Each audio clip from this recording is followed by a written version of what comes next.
And one more on our YouTube. Okay, we're recording. Take it away, Jacqueline.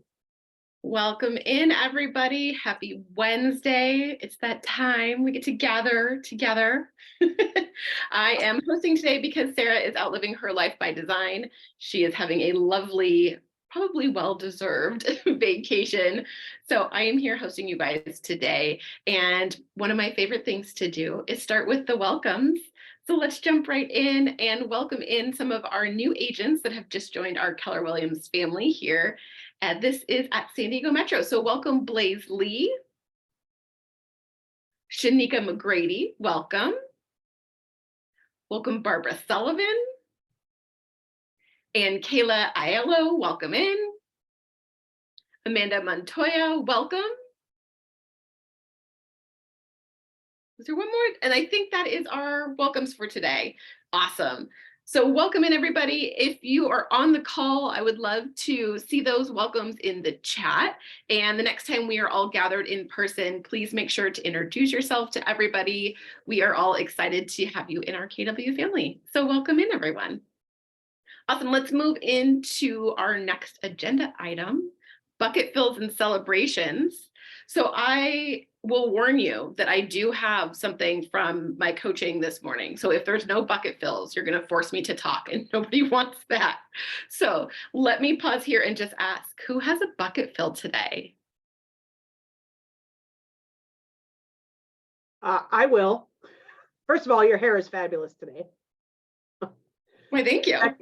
Second, we haven't had a Zoom meeting since, but I want to thank Judy Stevens for getting together with me a couple weeks ago for a cup of coffee and just some insight and recatching up. It was awesome to have you come up.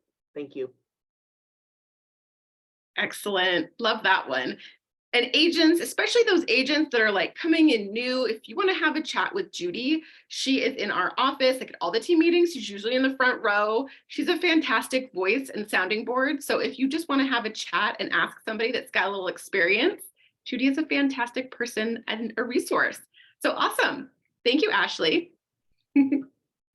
Fantastic. Any more bucket fills?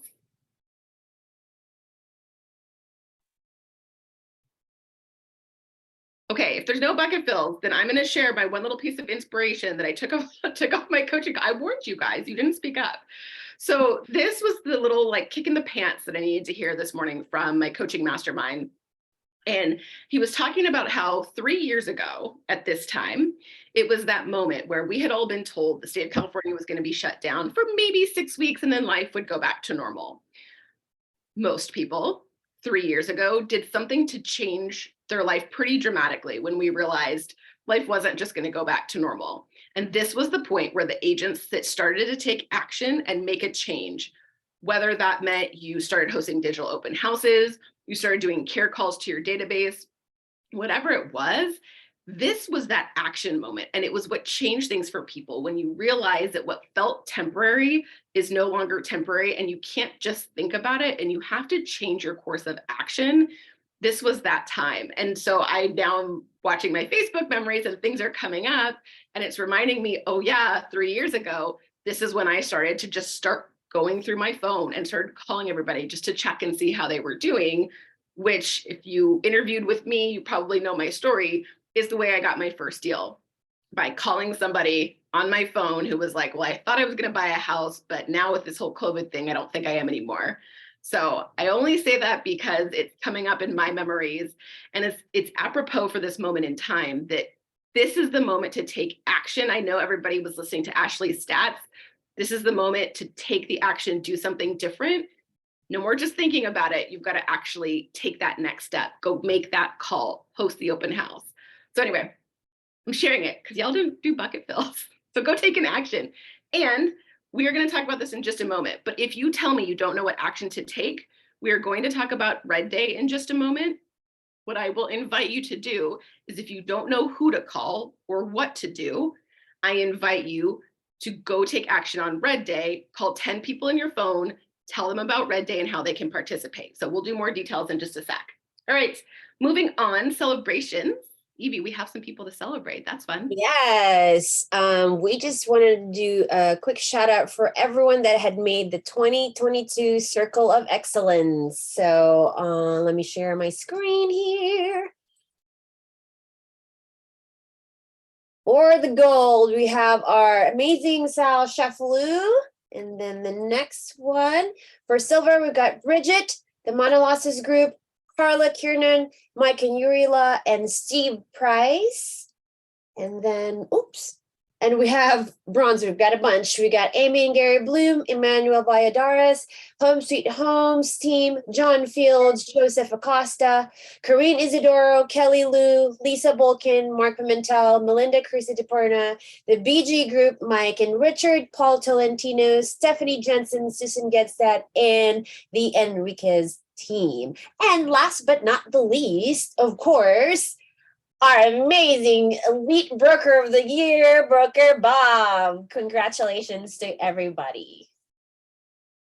Awesome. I love seeing that. Congratulations, everyone. We are honestly so proud to be in business with all of you. And it is something that we get excited about. And I love to see that those of you I see celebrating on social media, it's always the same. It's the families that you help, and that's what brings so much of the joy. But this is our moment to bring a little bit of joy and celebrate you. So congratulations, everyone. Okay, coaching spotlight. BB, are there more people to celebrate? We do actually have more to celebrate. Actually, not much on the coaching spotlight today, but I wanted to take this opportunity. I announced it last week, or a few weeks ago, but it's not official until we have a slide on it. And I want to officially welcome Lisa Hodge as a new PC coach on our team. And she's doing fantastic. As you know, Lisa also leads the lead generation, the leads that we bring into the office center. I forget the name, but anyway. The lead generation program. Yes, lead generation program. But she leads that, and she was a perfect fit when we lost a coach who wanted to seek other opportunities. And I'm so proud. She's got some people in her program are writing offers and about to get some accepted, hopefully this week. So welcome, Lisa. Glad to have you on board. That's it. Back to you, Jacqueline. Awesome. Welcome, Lisa. I know you've been here, but official welcome, official slide. Okay, Movement Mortgage. Who do I have on for Movement Mortgage today? What's up, you guys? It's me. How you guys doing? Anthony, you're here too. Woohoo! What's going on, man? Did you have anything that you wanted to add? I was going to go over some LLPAs today. And my boy, Matt, there he is. He's buried. Everybody looks so small on my screen today because there's so many of you guys on here. That's great. Anthony, did you have anything? I'll follow up after you. Okay, cool. So you guys, we kind of touched on this last week. I don't know if, Evie, did you get my email? Were you able to upload that or no? Because if not, maybe I can share my screen. I got it up too. I'll screen share you. You can share. Cool. So you guys, these are the new LLPA changes. What is an LLPA? It's a loan level pricing adjustment. It is risk-based pricing for how banks calculate interest rates. Okay. So as you can see, there's a matrix up at the top is your loan to value. And so what that is, how much of the difference is how much percentage you're putting down, right? So 97% means you're putting 3% down. All right. On the left-hand side, we have credit tiers. So usually how it has been for the longest time is the worse the credit, the more you're paying. They did away with that a little bit. They kind of shifted some cookies around, and it's been causing a lot of commotion and stir in the media. I'm sure you guys have seen news about it. So I just wanted you guys to understand and see it in real life, what it looks like. Hopefully you guys can see all that. So the greens have gotten better by this amount. The reds have gotten worse. And the oranges have kind of stayed the same. Okay. So basically they're saying that somebody with not as great a credit doesn't have to pay as much interest as before as someone with pretty good credit, right? I'd say 740, pretty good credit, putting 20% down, pretty decent amount, right? So they're actually going to be paying more now. So the whole discussion is, hey, why are we robbing Paul to pay Peter? Right? Why are people that have been paying their bills out there on time and making sure they have good credit scores being dinged on their interest rates for buying homes? I wish I had a good answer to that question, you guys, and I don't. But it seems like over the past couple of years to me that they've been doing this systematically, because last year they made changes with high balance loans. I don't know if you remember us talking about that. They made high balance loans more expensive. They made second homes more expensive. And who buys people like homes and high balance, right? Loans and high balance and second homes? The people with money. And people who is getting dinged here is people that are putting 20% down, and who's benefiting? People that aren't. So, hey, it's a good thing for some people. I think that the positive aspect that we need to take this whole conversation in that people with not as much down payment are going to have an interest rate much closer to the people with a lot of down payment. I don't know if we want to be diving into credit scores, but it is a good thing for the folks that haven't been saving a whole heck of a lot of money and just want to get in. Who is they? Can you elaborate on your question? Sorry, who you were saying they've been doing it systematically. The government, FHFA, the Federal not the Housing banks. Commission, not the banks. This has nothing to do with the banks, you guys. These are federal Fannie Mae. I apologize. I should have prefaced with that. These are federal Fannie Mae guidelines. This is how they adjust their interest rate. This is their rules, their guidelines. We just follow their guidelines. All direct lenders do. So just please keep that in mind. It's got nothing to do with anybody. If anyone wants a conventional loan, they're all going to face the same thing. Very good question. I'm sorry, I should have kind of prefaced and led with that. Other adjustments that happened, 2 to 4 family loans got a little bit better.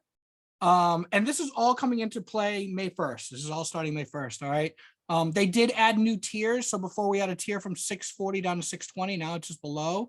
And then we never had this over 740 tier. So this used to be AAA credit and all, it was all perfect. No adjustments. Now they added these tiers. So that's why it's kind of like, why am I getting dinged for making all my payments on time and keeping my credit scores up? And this never existed either. These two adjustments right here, under 60% never existed. So there were some changes that came into play. It is what it is, you guys.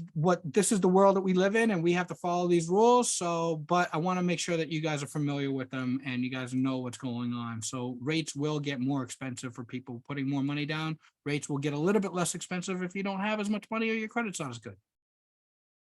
Cool. That's all I got, Anthony. Just a quick thing on my side. Whenever we start meeting with a client, we have our initial conversation with them, we kind of go over the do's and don'ts of what to do during the mortgage process. Recently, we've had a couple of clients, at least on my side, I know even with Amanda, that have in the middle of being in escrow, have decided to change jobs without telling us, have decided to go out and purchase cars. Things that will definitely be a big issue on the lending side if they're not having these conversations with us. It's a great time for us to just remind you guys, remind us too, that just to stay in communication with your clients, making sure that they know really to keep everything as consistent as possible, not changing that job, not making any big purchases, car being one of those, because that definitely does, create some big issues for us and could potentially create a problem where we would have to have them cancel their escrow. So if there's any questions on that, feel free to reach out to us. We have great marketing materials that we can provide to you if you would like to have that on hand for your buyers, but just a great time to remind us of keeping things just as consistent as possible during that time of escrow. Alrighty, thanks guys. I got a really fun little graphic I'm going to put on our Facebook page for you guys. The 10 commandments of buying a house. You guys will get a kick out of it. I send it to my clients. It's funny. Awesome. Thank you, Eddie and Anthony. So if you were one of the people that doesn't know what to call your clients about and it's not Red Day, these sound like great things to call them about and just let them know there have been some changes. You can always put them in touch with these fine gentlemen and have them have that conversation. Moving on. Broker Bob, I'm giving you as much time as possible. Risk management's important. Let's go. Is it me? Did we not have a Red Day announcement? Did I miss that? Was I asleep?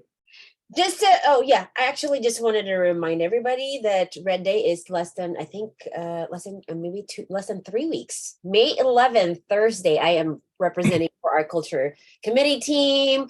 Again, that's Thursday, May 11th. We will start off and kick off at 9 a.m. And this year's we're benefiting our Salvation Army organization. So if you have to empty or donate some clothing, Stephen and I have already started 6 bags. We've got them here in the office. So come collect them and bring them on the 11th. So if you have any more questions about it, and also like what Jacqueline said, she's been putting out all of the social media templates that you guys can use and send out to your clients. So please, please, please let us help you and spread the word to everybody, and let's make it a successful Red Day. Thank you. All right, thanks, Eve. Hello, everybody. Welcome. Happy Wednesday. Glad you're here for Broker Bob's risk management meeting for the month of April. Wow. It's happy spring, everybody. So let me go ahead and share my screen so we can get going on this. And I appreciate everybody showing up. It means a lot to me that you're here. I'm seeing about 52 people besides 51 besides me logged on today. We're taking attendance, by the way, especially on risk management. It's the only meeting where I as broker can make it a requirement for you independent contractors to go, because the DRE says to me, Robert Schantz, you are responsible for those agents and you're responsible for making sure that they stay within the law. And part of that responsibility is you can require a risk management meeting. So I'm glad you're here. For those who are participating, those who aren't here, you're missing out on a lot of stuff. So, and hopefully they'll catch the recording on it. So we're gonna go in and start the slideshow. Again, we always have the TCPA compliance reminders that if you're doing phone calls to people that might be on the do not call list, be sure you're cross-referencing with the do not call list. Risk management for April 23. Guess what April is? It's Fair Housing Month. So I thought it'd be a great opportunity to review some of the fair housing things that it can get agents in trouble in their marketing and advertising. We're also going to be covering some hot topics that we got from SCAR when I sit on the Risk Management Forums Committee.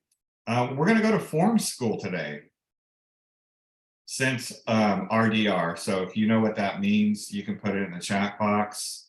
Some of you do, some of you don't, what RDR means, but we're going to review some of the forms that people actually don't know exist and how to use them. And then of course, always Mark Miller's messages, initial review and final review, and some Q&A. So I'm not sure if you heard on the news, I watch a lot of YouTube to keep up with San Diego business and news and real estate stuff as part of what I do my research on.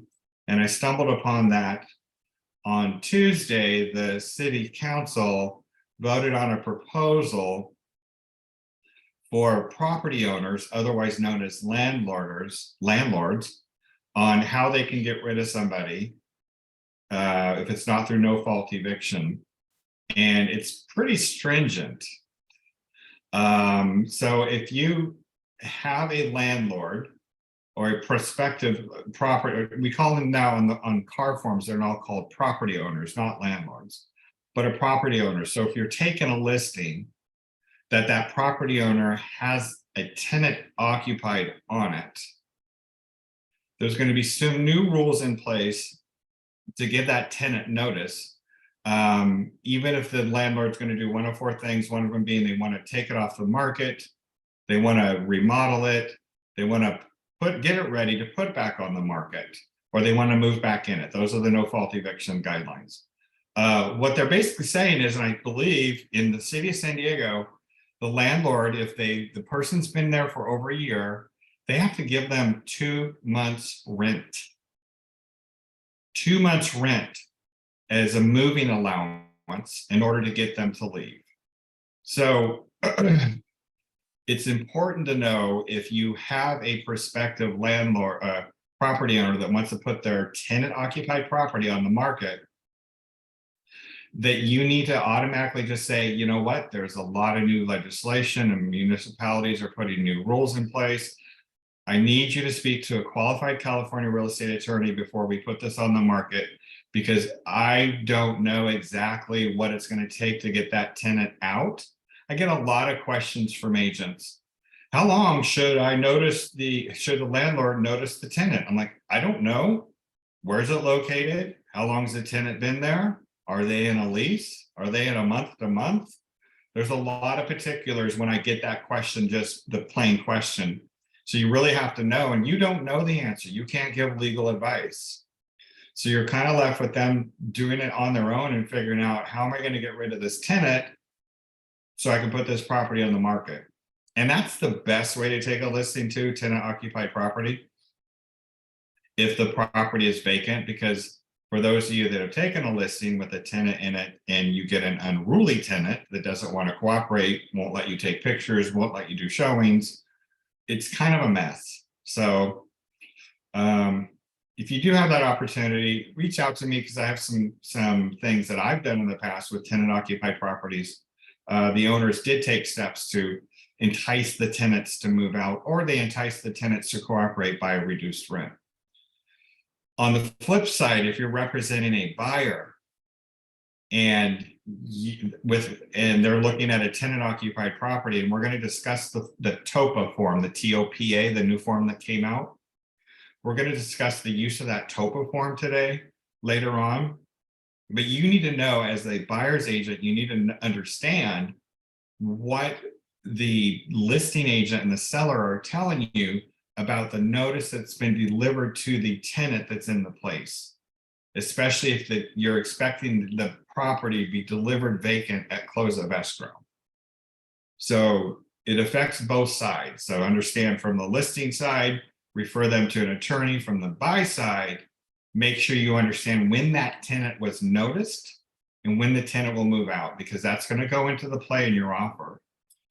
And Ed and Anthony will validate that when it comes to getting the financing on a property that has a tenant in it that are going to stay over after close of escrow, they have a certain amount of time. They only have 60 days, 59 days they can stay in that property before that buyer has to move into it. So not simple with tenant occupied. It's getting worse.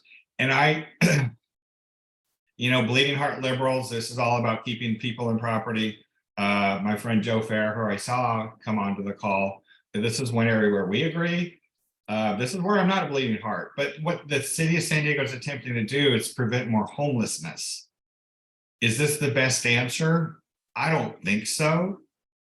I think it's more, we need more housing. So I won't go into the politics of it, but that's what the city of San Diego City Council is attempting to do.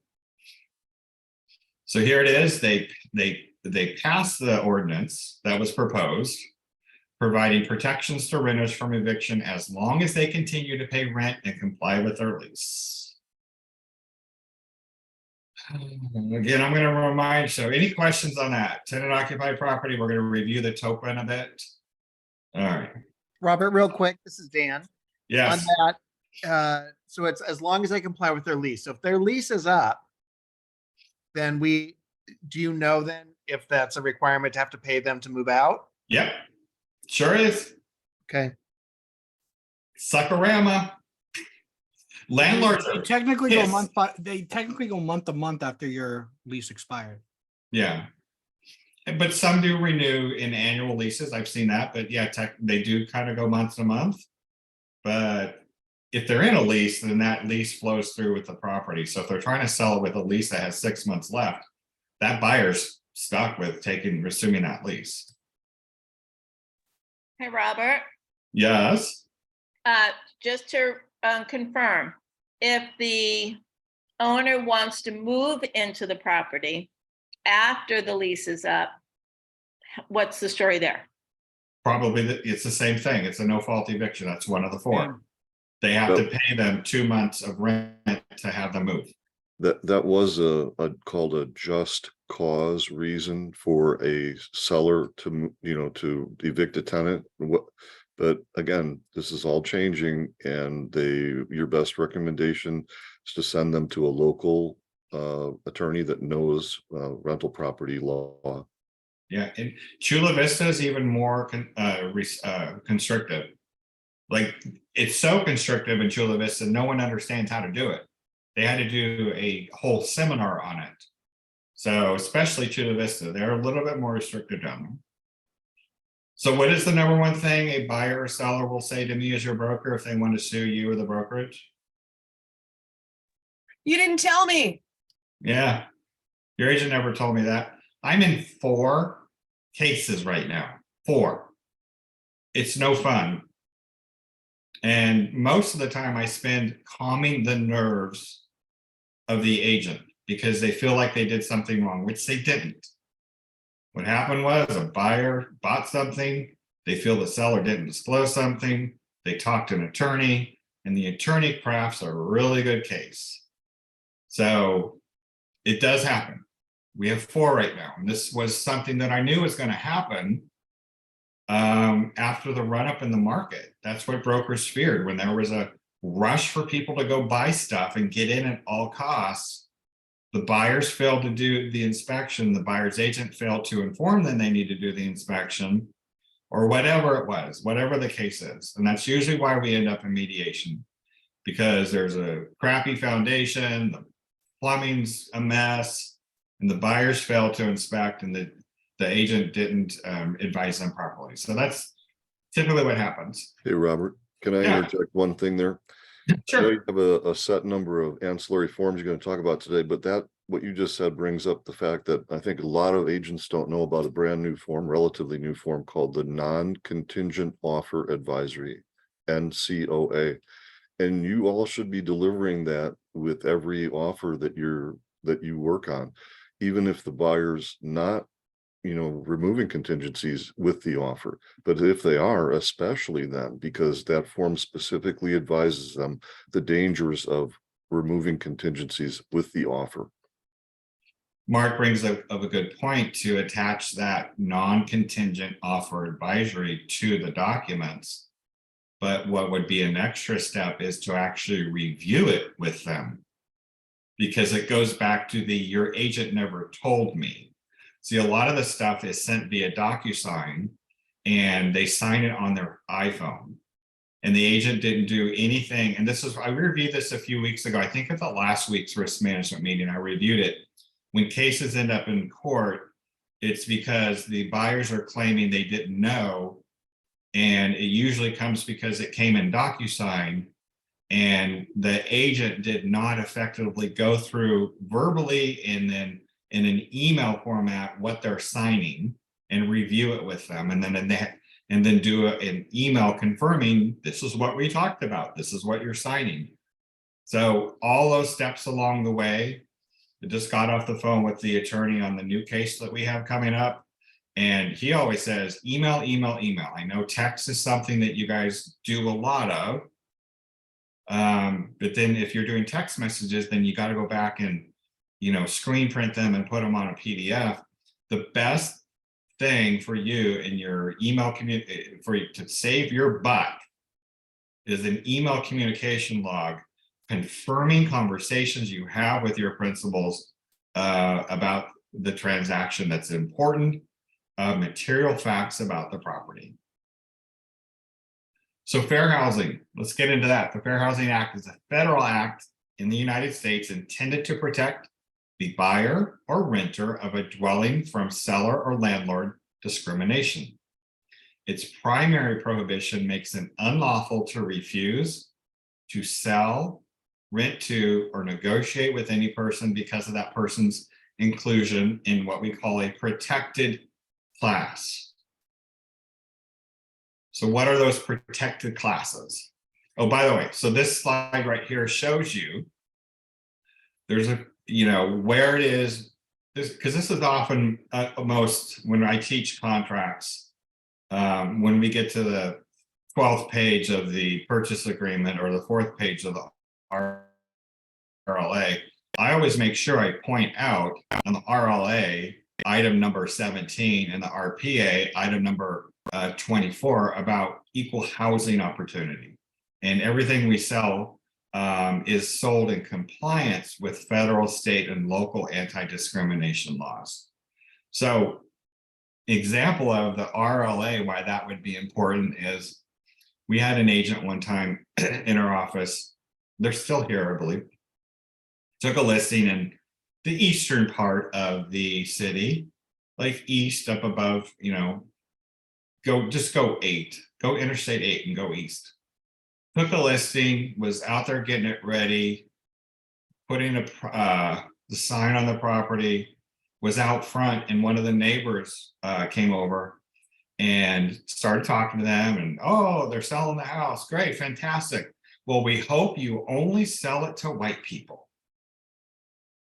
And the agent was taken aback, and said, well, that would be illegal for me to do that because we follow guidelines under the Fair Housing Act. So even a seller can't discriminate. And in the past in San Diego, if some of you guys get some old title reports, and Ashley can attest to this, they're seeing some old title reports where they don't sell to people of certain religions or colors. And that's, so you'll see that still, but a lot of that's being cleaned up as it's being discovered. And then the new Fair Housing and Discrimination Advisory was a form that came out last year that's attached to in your templates for all your documents you're doing. Okay, so what are the protected classes or categories? Race or color, religion, national origin, familial status or age. It includes families with children under the age of 18 and pregnant women, disability or handicap or sex. And this also prohibits forbids sexual harassment as well too. So that's the federal one, the national one. And then each states will enact their local ones.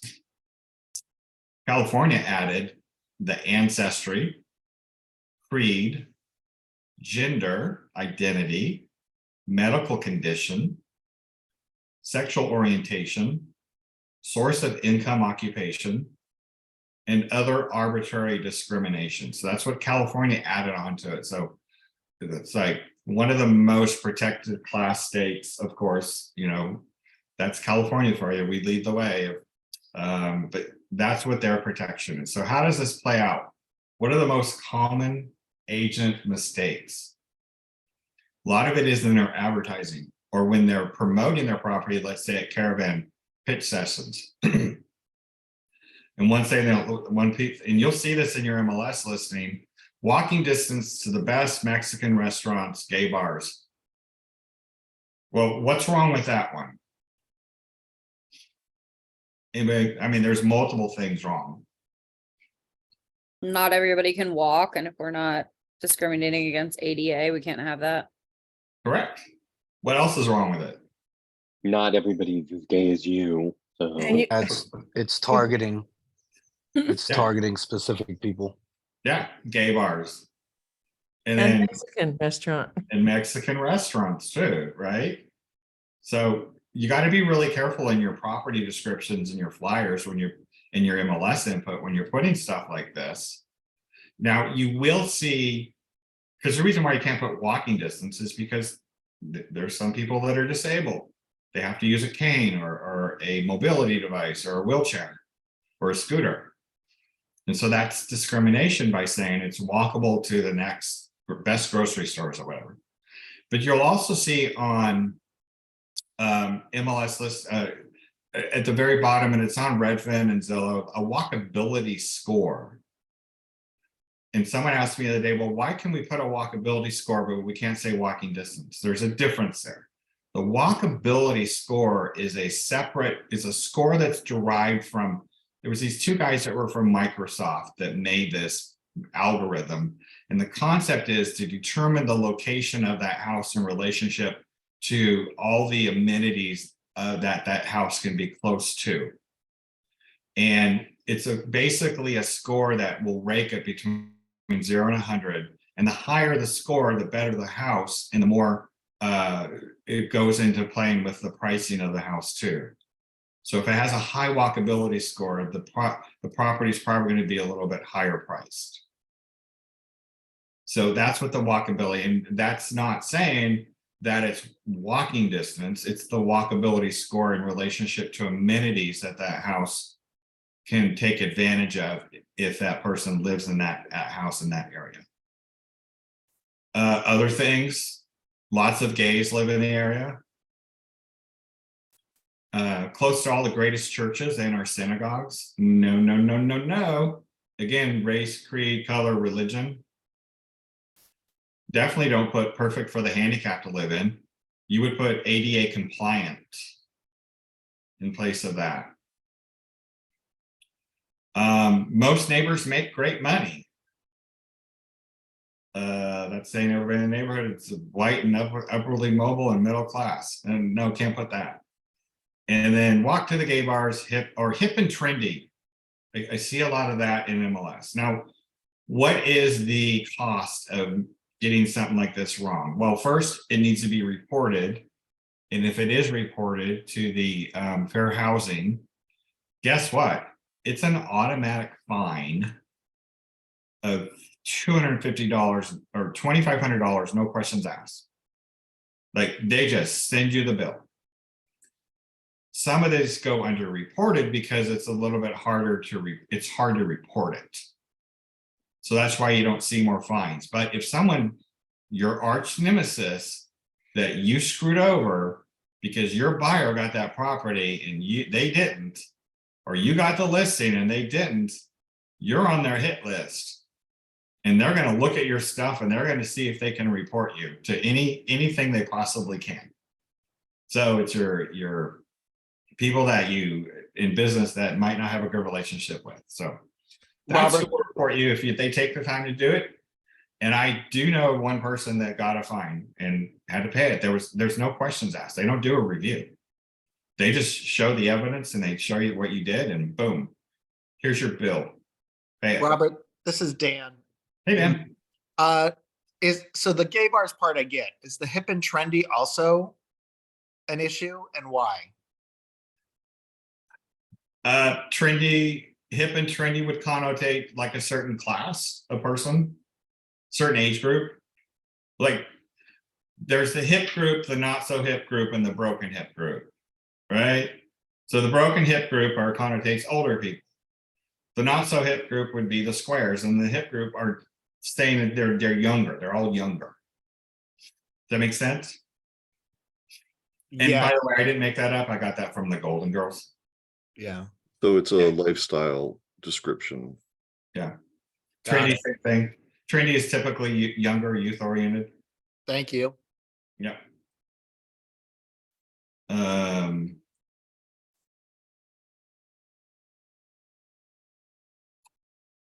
Oh, and here's what changed last year, or when was it? 2021, when all the Black Lives Matter movement was happening. NAR went ahead and the big conversation was, you can't say master bedroom anymore. So hopefully on your listings, you're not putting master bedroom, because that could connotate back in the slave days where there were masters and there were slaves. So yeah, we have a dirty, dark history in this country. I'm sorry. It just revolts me at times, but hopefully we're becoming better human beings. So you will use, what's a word you would use for in replace of that would be Primary. Primary, but like if they're gonna make us not put master, why do they still have, when you want to go and label your photo, it still says master bedroom and master bathroom? And not to mention, that's not where the word master came from, like in this instance. So it's a little bit of like a. Yeah. Well, there was a lot of pendulum swinging at that moment where we're like, we got to go correct all this stuff. So that was what NAR put together. But yeah, it takes time to clean all the stuff up and have everything coincide with what the other thing's saying. Yeah. All right, we're going to form school because, does anybody know what RDR means? Did you guys put it in the chat box? Nobody? Nobody knows what RDR means? Realtors don't read. That's why I'm reviewing forms with you. That's what RDR means. So we're going to review these forms. The SPRP, the COP, the backup offer addendum, the tenant estoppel certificate, the TOPA, the single party compensation, and the seller financing. All right, so let me get to those forms. So let's go with the SPRP first. This is a form that is used if you have a listing that the seller wants to sell, but they need to go sell it and find a replacement property.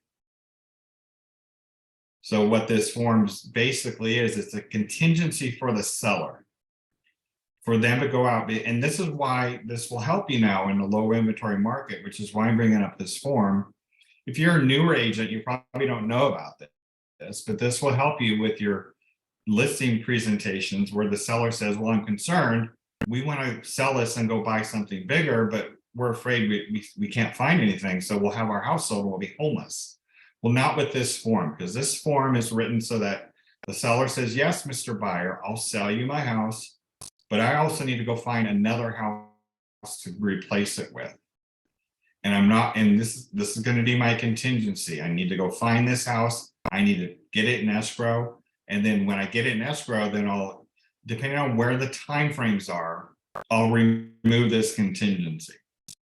And right now it's templated as 17 days. So in other words, if you accept an offer today, and then in 18 days from today, the seller would need to remove that contingency because it says they've found a house or they cancel the agreement because they haven't found a house.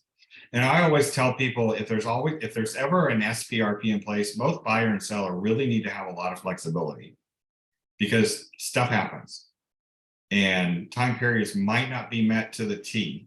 So I always get a gentleman's agreement in place between the buyer and seller and listing agent, buyer's agent, at least to say, hey, let's have some flexibility because of where the market is and the low inventory, that the seller doesn't feel stressed to this whole thing and then they end up canceling it. And we have had sellers that will cancel. Okay. So the next one is the COP, the contingency of purchase. So, or the contingency for sale of buyer's property. Mark? Before you move on to the next form, I was just going to say that on the SPRP, sometimes I'll see in the listing agreement, as a matter of fact, I think in RLA 19, there is a checkbox that says the seller is going to seek a replacement property. But then you, as a buyer's agent, you have to, or when you're reviewing, excuse me, as a listing agent, when you're reviewing buyer offers, you have to make sure that you send out a seller counter offer and incorporate that contingency in the seller counter offer, because otherwise it doesn't do any good if it's only in the listing agreement. And then the other thing to remember with this SPRP is if the buyer does agree to give the seller the contingency to purchase replacement property, the seller has to release this contingency at some point in time, and you can do that on the contingency release form. There's a space for it. Thanks, Mark. All right, and then the contingency for sale of buyer's property, the COP. This is if you're representing a buyer and they make an offer on a property, but they need to sell their house first in order to do that. So that's what this form is. So if you have a buyer that wants to go buy something, but they got to sell something first, this form will allow you to do that. And again, different ways to fill it out, depending on when that buyer needs to remove the contingency on the COP. But you know, it's property and client specific. So you don't know where that client is. Is the property up for sale? Is it not up for sale? Or do they have to get it ready? So again, consulting with your buyer to help get that done. You know, Robert, another thing to remember about that COP form is that now it's required that you identify that in, I think it's RPA section 3. I can't remember the exact letter, but you have to check that box and include this completed form when you're sending the offer in order to establish this contingency. You cannot do it after the fact. Yeah. And then the next form is, here's the one that you guys a lot don't know about this. It's the backup offer addendum. So if you're a listing agent and you get a lot of offers on a property and you accept one of them, but another one was just as good, equally as good, or can serve as a backup, and that buyer is interested in being in a backup offer position. And so what you do with the backup offer addendum, you fully consummate a full purchase agreement as if you're it's gonna be the deal. It's whatever the deal is. Both buyer and seller agree to all the terms.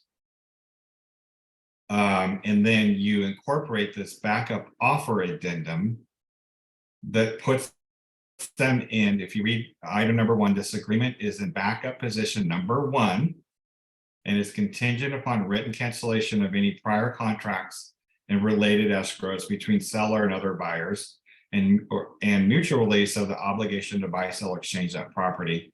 And seller and other buyers may mutually agree to modify or amend the terms of prior transactions. So basically what it does, for the listing agent and the seller, it puts that buyer in position 1 without having to negotiate. If the first buyer canceled, you just move this buyer right in if they're still ready, and you don't need to negotiate terms or anything because you've already done it. You've already agreed to it. They're just ready to go in if the first buyer fails. So it's a really good form if you have a hot property and you've got multiple offers and you've got a buyer that you accepted the offer, but you just kind of feel in your gut that you want to make sure that you just feel in your gut that maybe they won't close, maybe they said something, or maybe the buyer's agent said something. I would speak to your seller like, we've got 3 or 4 really good backup other offers. Do you want to put someone in place in position just in case they fall out? And it's a good practice to do that, because then you're saving the seller from having the stress of putting it back on the market, or you having to call the other people and engage them and say, hey, we've got this buyer fell out. Do you want to go? You're position number 1. Great. Yes, we want it. Great. You're in. With 2,000 active listings in the MLS, this backup offer addendum should be used a lot in this market. So get in the habit of using that one. It'll be a lot less stressful for you. And then the tenant estoppel certificate. Hey, Mark, can we talk about So- the backup offer for a second? Yeah. Sure. If I'm a buyer and a listing agent comes in with that backup offer, what you're telling me is that if I accept that, if 17 days down the road when the other seller or other buyer walks away, it automatically can go to me. So I would only want my buyers to accept that if I know they're willing to sit solid and wait. Is there a way for me to get out of it? I guess standard inspection periods. Well, no, the backup offer addendum doesn't tie that buyer to move forward. It actually, they can get out if they don't want to be in backup offer, if they don't want to be in position number 1, because they got tired of waiting. They're Got it. not locked in. Okay, that's What what they are is they're in position 1, but they don't have to stay there if they don't want to. all right. I thank think you. that second item on the contract, it said right there, didn't it, Bob? It said like buyer cancellation at any time prior to them being provided the proof of cancellation of the first buyer they could cancel. Well, Dan's talking about it, the buyer in backup in position number 1. Yeah, If they decide to cancel. that the buyer in the backup position can cancel that at any time. They're not Yeah. locked into that. Yeah, Yeah, they're not locked into it. yeah. They're On just, the- if they go ahead. decide to remove themselves from position number 1, they can do that at any time. It's kind of interesting, they pre-negotiated all the terms as in being backup offer number 1, but the contract's not actually formed yet. So, I mean, I'm actually wondering to myself, if the buyer wanted to withdraw, would they use a withdrawal of offer form? Probably, or yeah, because there's not actually a contract formed, but we should check on that and let you guys know the next time we meet. Probably would be the easiest is do the withdrawal of offer. If backup offer number one wants to be released, they'll just send over the WOO, withdrawal of offer. But the seller is obligated, right? Once they have a backup offer addendum signed with a backup offer, like they can't back out of it. The seller cannot back out of it. The only way That's the my seller understanding. would, not accept the backup offer is if they completed the transaction with their buyer one. Right, and with this inventory, like, I don't know, for the seasoned agents out there, are you taking backup offer addendums? Because I wouldn't be. I wouldn't. They're gonna be sitting there anyway, potentially, and if they're not, I mean, it prevents you from having the ability, what if a better offer comes in as soon as you go under contract and you're already Yeah, locked and in? that's the scenario too. You know, and again, it's seller specific. If the seller's under a tight time frame and they don't want to take the time to put it back in the market, negotiate, and they want to get this locked out. I use this on my place in San Diego. I had a backup offer because I was on a time frame. So it worked heavenly for me. Again, it's seller specific though. It's a seller situation.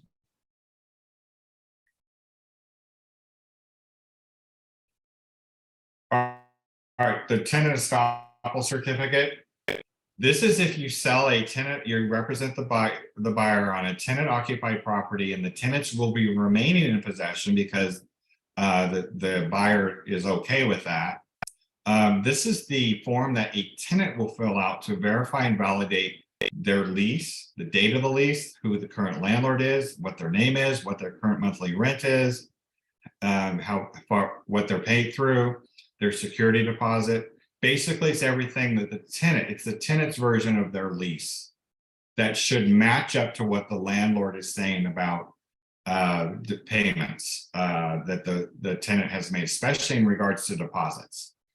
We've had a few deposit discrepancies between what the landlord said was deposited and the tenant said, no, I have this deposited. So this helps tie that up for tenant occupied properties. And then the TOPA, this is the new addendum. So get used to using this form if you're representing a buyer that is making an offer on a tenant occupied property and the buyer wants to move into that property. Now you'll see in my example here, I have property to be delivered vacant, except in item number 1. They only wanted the ADU because there was an ADU on this property, main house to have tenant remain in place. So the form's not exactly perfect. So sometimes you might need to modify it. But what this does, if you look at item number 2, it says, if seller after exercise of good faith attempts and subject to applicable laws unable to remove existing tenants by close of escrow, or it's templated to 5 days prior to close of escrow, buyer may cancel this agreement and buyer's sole remedy shall be return of the deposit and buyer's reasonable out-of-pocket expenses for inspection reports, appraisal fees, and or the buyer can elect to proceed with the transaction with the tenants in place and take possession of the property that way. So again, that's a case-by-case basis. If you have a buyer that's going to take that property with the tenant in place, you need to know that buyer needs to be informed about what that means now that they're going to be a landlord in the state of California, if they ever have the desire to live in that property. And of course, the lender is going to want to know that too. So this will get, so it's good for the buyer because the buyer can cancel if that tenant's not out and they can get their deposit back and inspection reports and appraisal fees recovered, paid for by the seller, because the seller kind of breached the agreement. So if you are accepting a TOPA on a tenant occupied property that you have a listing, you need to understand how to present that to the seller too, that this is what this says. Right. If you fail to get these tenants out, then you're going to be responsible to release the deposit to that buyer, and then pay them for their appraisal and their inspection fees. So it's a double-edged sword on that. Do you have the ability to scroll on that document at all? Okay, great. So down there in section E, you'll notice that, you know, by default, E1 or the rental service agreements, the seller would be obligated to give the buyer those. You have to manually check E2 and E3 if you want to receive the financial statements and the tenant estoppel certificate we just spoke about. The other thing to remember with this TOPA, it's the seller's responsibility to disclose to the buyer if there is any adult occupant other than the seller in the property. And if there is, this form applies. Doesn't just mean a tenant, it could mean Aunt Sylvia who's living with the seller. That's another adult person in the home other than, and Aunt Sylvia may or may not be a tenant, but the seller is responsible to disclose that to the buyer. Repeat that again, Mark, because I want to make sure that that point's driven home. Yeah, I think if you scroll up a little bit to the first page, we can see where it actually says that in here. I think it says any adult. Let me find the section here.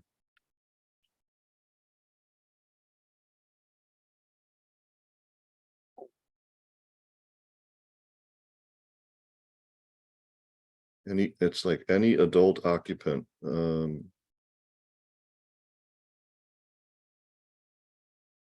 oh, it's in the very first caption, right below the caption. For the purpose of this tenant occupied property addendum, tenant shall mean any adult person other than seller who is occupying the property, whether or not paying rent. So if you represented a buyer and you notice that the loser brother is sleeping on the sofa because he's been unemployed for 3 years and he's 25 years old, that's the seller needs to disclose that because that's basically a tenant. Not to pick on the loser brother. Okay, single party compensation agreement. I'm getting a lot of this recently because for sale by with tight inventory for sale by owners are big on the market again in some cases. And what the single party compensation agreement basically says is you have a buyer and you want to go to a for sale by owner that's not listed with anybody, but that for sale by owner agrees to pay you a commission. What this does, it's basically kind of a listing agreement, but it's really just defining what you get paid if you bring a buyer on this property and they close escrow on this property. So basically it's saying to the for sale by owner, you agree to pay me 3% of the sales price and once this buyer and you name the buyer in the single party compensation item 1A buys this property during the commencement period. So had a few of those calls on that lately. How to use that? You just use a single party compensation agreement, get the seller to sign it, fill it out, get the seller to sign it, and then you do a regular purchase agreement where you only confirm agency with you as the buyer's agent and you leave the selling agent blank. You just put in the seller's name. That's it. There's no brokerage, no DRE numbers on the sell side. You're only representing the buyer. And you can do that and just send the purchase agreement to the seller, the for sale by owner, have them sign it. And then I'm getting a lot of calls on this is, oh, I have a buyer that wants to buy a property and the owner is going to finance.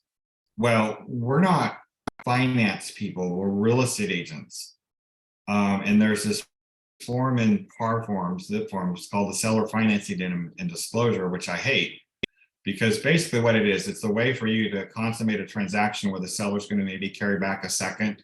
Maybe the buyer's going to get an 80% from a primary source, and then 20% is going to come from the seller or any other percentage changes. Maybe it's 50-50. So with this particular form, we're not knowledgeable. You can see there's a whole bunch of stuff in there to check boxes and you're like, I don't know the answer to this question. I don't know the answer to this question. So it's kind of hard for you to fill it out if you don't know the answer. What you should do is if a buyer and seller want to agree to where the seller will finance a portion of the sale, then both of them need to speak to a prospective qualified California real estate attorney, and you make the sale contingent upon this seller financing addendum or something similar to it, drafted and agreed to by both parties. And that typically won't be done right at contract consummation. It might have to be something that is done later, but it needs to be done under the guise of a real estate attorney reviewing it and both parties agreeing to it. So it's not really a contingency, but it's incumbent upon them to come to an agreement. Otherwise, and they should do it early on in the escrow, especially if the buyer's still doing inspections, so that if it's not taken care of early on and the buyer's still in the ability to cancel because of inspection or whatever, then they should be able to do it that way. So does that become an Robert- addendum to the purchase agreement? What's that? Would you write that up as an addendum to the purchase agreement, that in the addendum that both buyer and seller have to come to agreement on this or something similar with a real estate attorney? Like, how would you address that? So here's where I put it, and I have it written here. You're going to incorporate the SFA into the agreement by adding it to the addenda section, as well as, even though it'll be mostly blank until each party comes to a decision on its terms and conditions. So I actually have a little note I put together that explains everything to do. But you'll put in, maybe you can put in other terms. If you see right here, you put in other terms, sale subject to seller financing addendum being prepared by a qualified California real estate attorney or equivalent and agreed upon by both buyer and seller as to its terms and conditions. So the takeaway here is that agents can make this form available if this comes up in a transaction, but they can't or should not complete it. They should have the parties speak to a qualified attorney, and either the attorney can draft their own custom agreement, or if they want to use this form, that could be completed by them based on the attorney's instructions. All right, and to close up, remember Mark's initial review and final review, please read. And then this is my email address for DocuSigns, communication. It's robschantz@kw.com. Some of you are still using my personal email address. Stop it. Get rid of it, unless it's a personal email. I want all business emails going to that email address. And we're over time, so very little time for Q&A. Jacqueline, do you want to have any closing comments? I'll send it back to you. Otherwise, we are done. I'll keep us as close to time as possible. It's great seeing the faces I see. Everybody else, let's see you next week. We will be hybrid for our team meeting. So I am excited to see everybody in person next Wednesday.